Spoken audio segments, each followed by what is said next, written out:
Hello everyone, welcome to Amp Academy. This is Samir Sadana, and in this video today we are going to talk about 300 days DLR strategy for CAT 2026.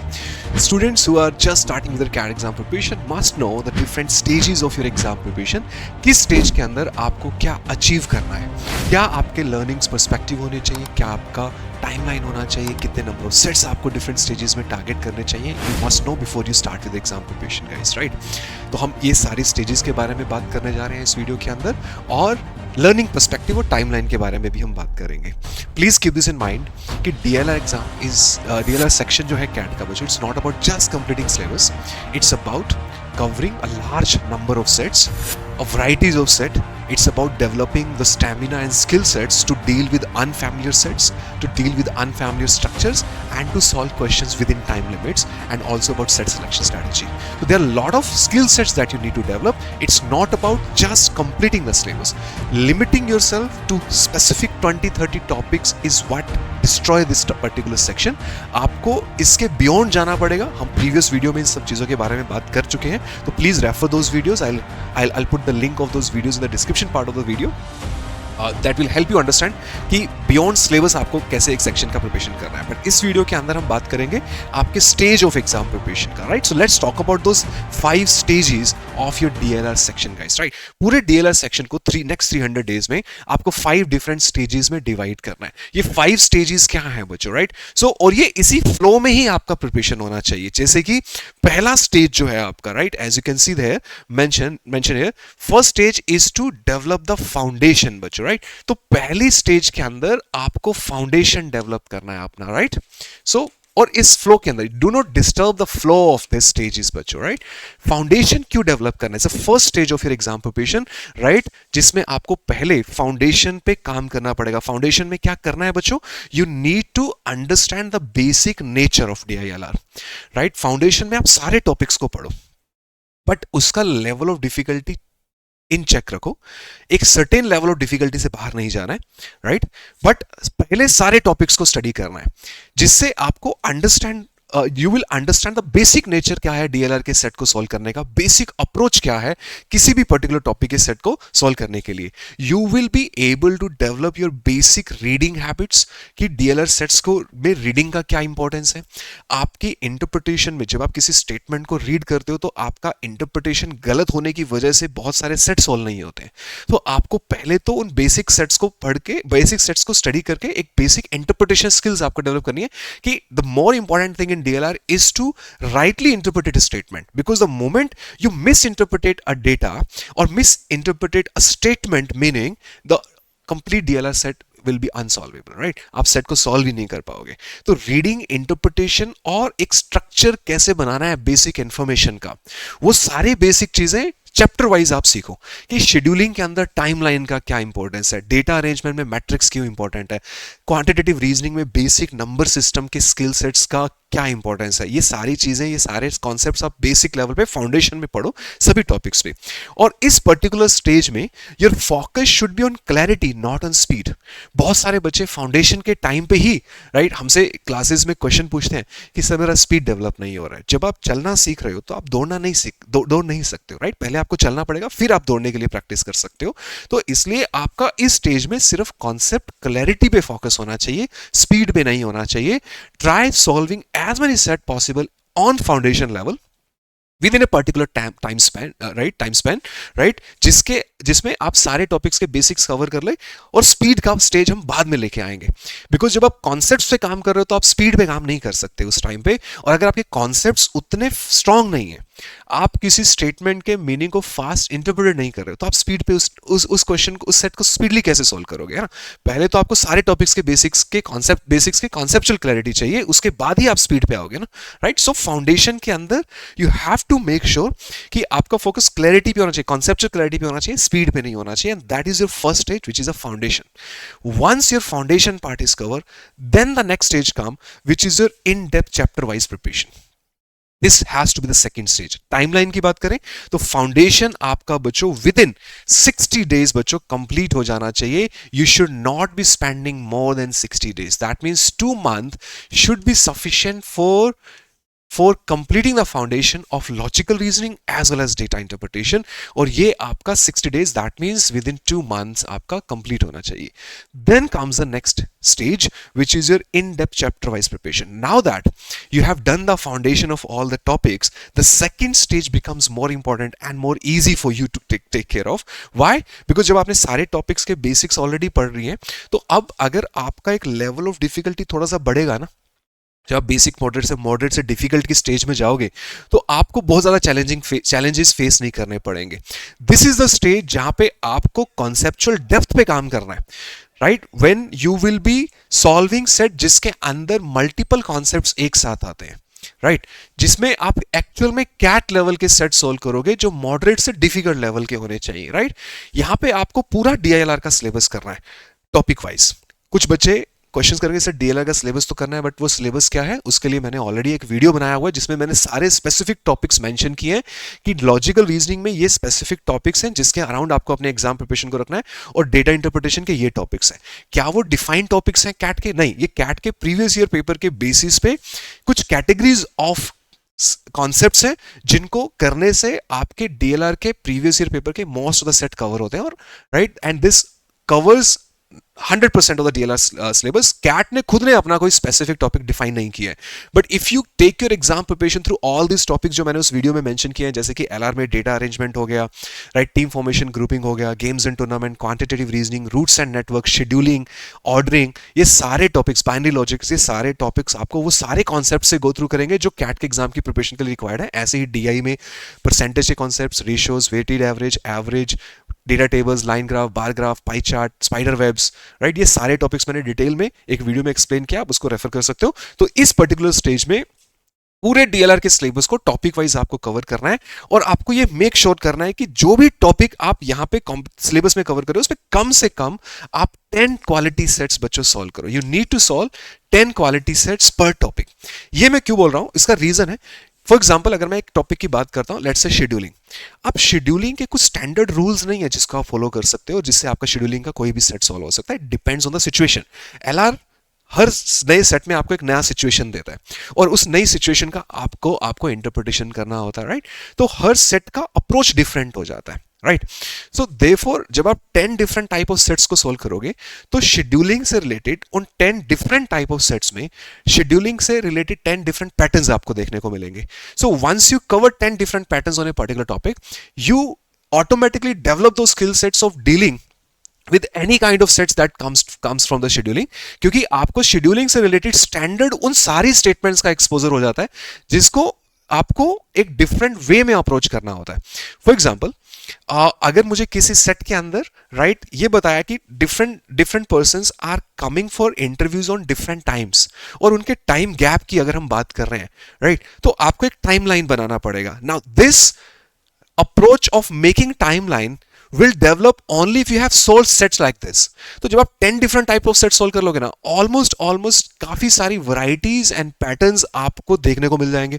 तो आप unfamiliar sets के अंदर उन concept से जो आपने सीखा होगा, जो स्किल सेट्स आपने डेवलप किए होंगे, वो उन अनफेमिलियर सेट्स में भी आपको हेल्प करेंगे, राइट. सो इट्स इंपॉर्टेंट कि आप 10 क्वालिटी सेट सोल्व करो डिफरेंट पैटर्न्स के ऊपर, सो दैट आपकी लार्ज वैरायटी स्टेटमेंट्स और पैटर्न्स एंड स्ट्रक्चर्स उस पर्टिकुलर टॉपिक के कवर हो. जैसे शेड्यूलिंग की बात करें तो 10 different scheduling patterns based set आपको करने हैं. अगर हम क्वांटिटेटिव रीजनिंग की बात करें तो at least 10 different sets based on quantitative reasoning और based on different statements and structures you should be solving, right. Master different set structure, right, different set structures होने चाहिए.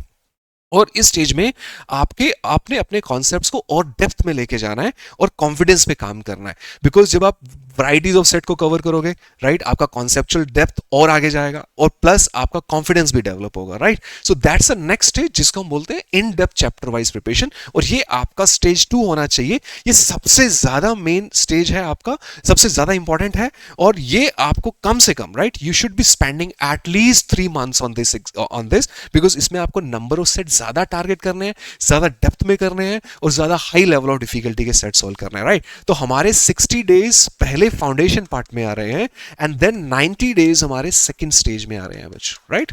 Then comes the speed test and PYQs. This is your third stage, right. तो हमारा ये वाला stage था बच्चों foundation. Then comes the in-depth analysis, right? In-depth chapter wise preparation. And the third stage comes with the speed test and PYQ. Speed test, जब आप syllabus cover कर चुके होगे, जब आप सारे concepts cover कर चुके होगे, तब आपको speed test, speed की बात करनी है.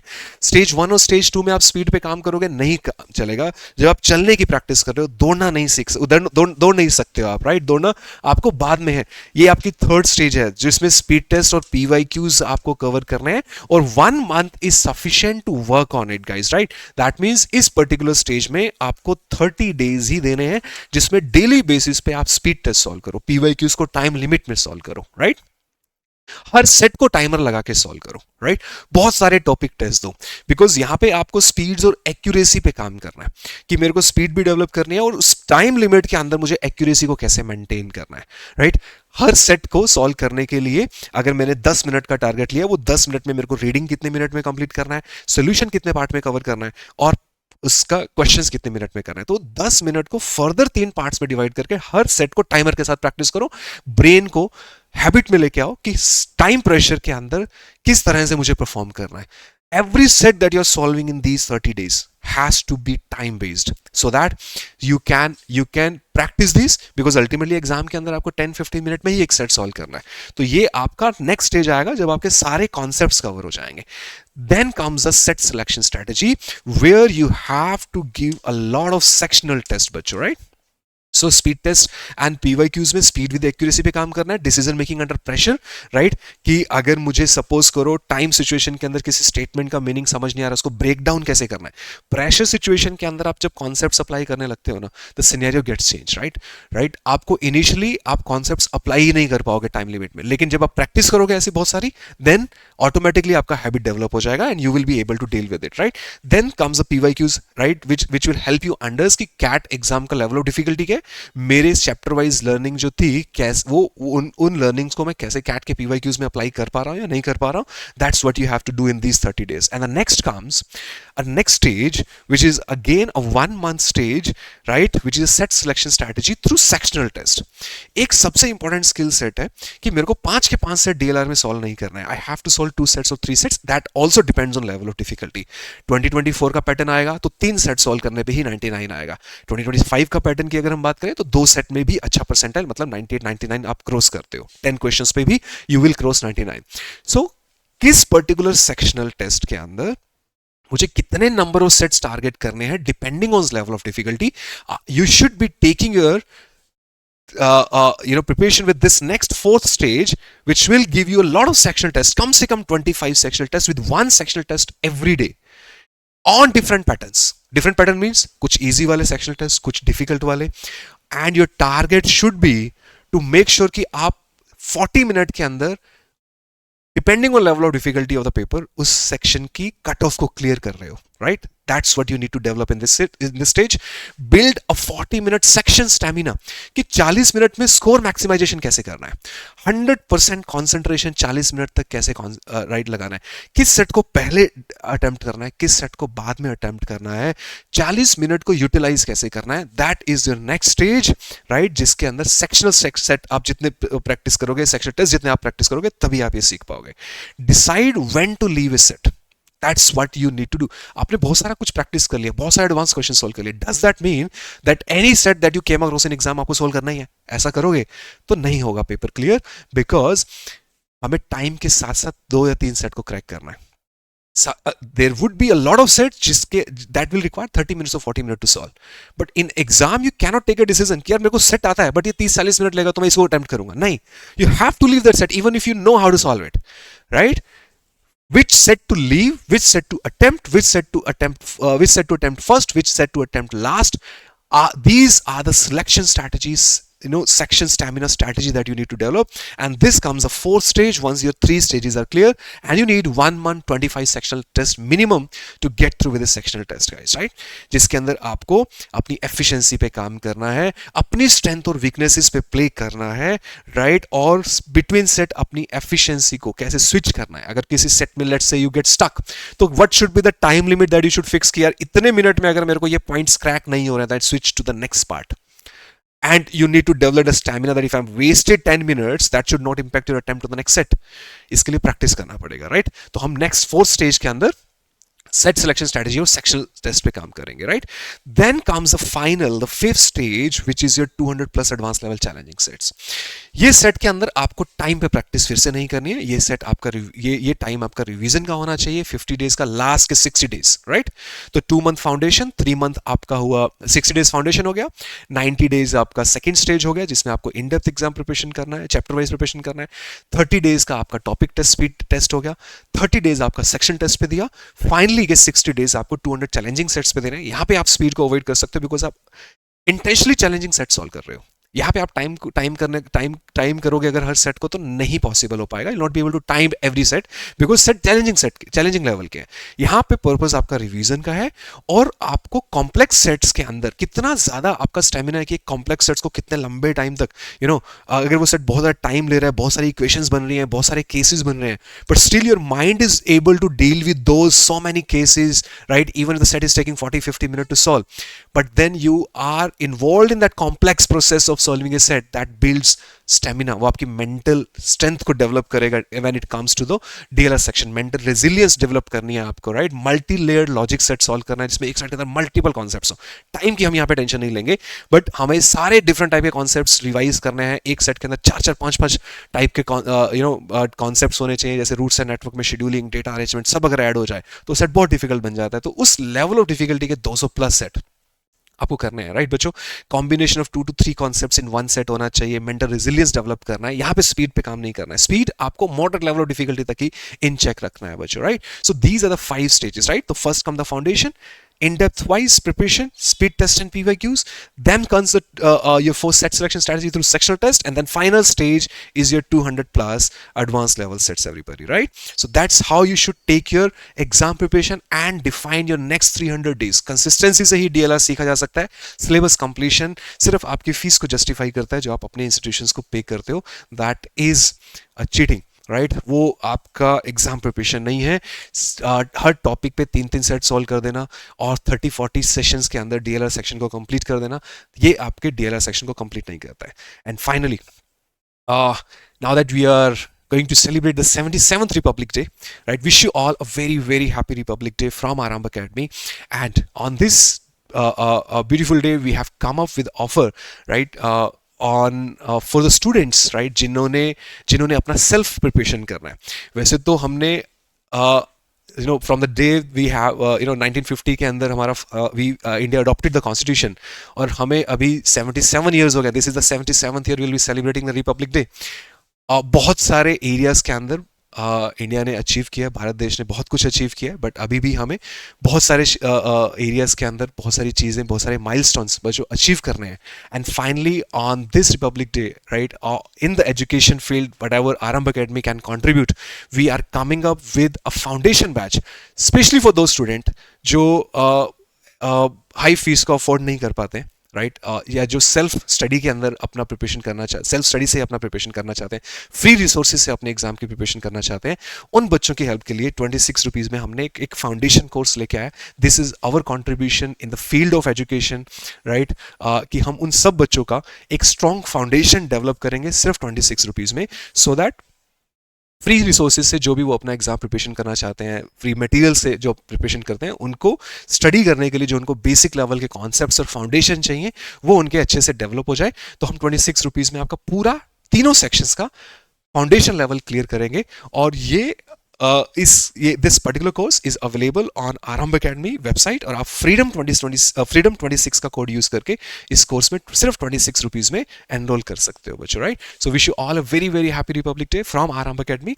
And also on this day we have also decided to reduce the prices of our normal batches, जिसके अंदर हमारे जितने भी बैचेस हैं उनके प्राइजेस को हमने रिड्यूस किया। For example if I talk about the Arjuna batch, we have reduce the price to 13,999। Arjuna pro batch हमने 17,999 के अंदर बच्चों लॉन्च किया। इंडिविजुअल बैच का प्राइस हमने 6,999 किया। This offer is valid for the 3 days only। तो जो बच्चे हमारे रेगुलर कोर्सेज में ज्वाइन करना चाहते हैं, those people can refer to our current running batches. और रिसेंट हमारा जो बैच अभी शुरू हुआ है वो अर्जुना बैच ही है। इसमें सिर्फ फाउंडेशन के कुछ लेक्चर्स हुए हैं। फाउंडेशंस हम वैसे भी अभी 26 रुपीज़ में सबको पढ़ाने वाले हैं।